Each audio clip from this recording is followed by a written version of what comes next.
Hi, it's me again with Corel Roll Tips and Tricks, and I just did a video about, so this is part two, about using a program called TagCuts, developed by Roy Brewer from Engraving Concepts in Arlington.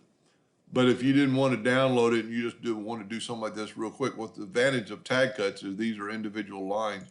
So the laser is not going to cut out the squares, you're going to cut lines. You can do the same thing with a 2-point line and make it 36 inches long for the 9 squares. We'll put P, put it in the center of the page.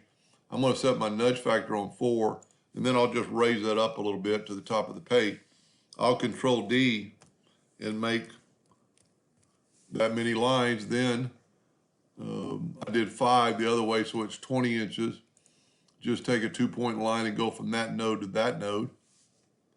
Control D and make a duplicate and nudge it over. And basically you've done the same thing that quickly. And the laser is going to cut.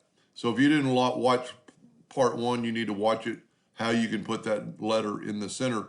As you can see, because there are lines, it doesn't want to go to the center because there's no center in that box. Where this I did with the Smart Fill tool, and there's actually a center. Anyway, I hope that helped a little bit. Thank you for watching.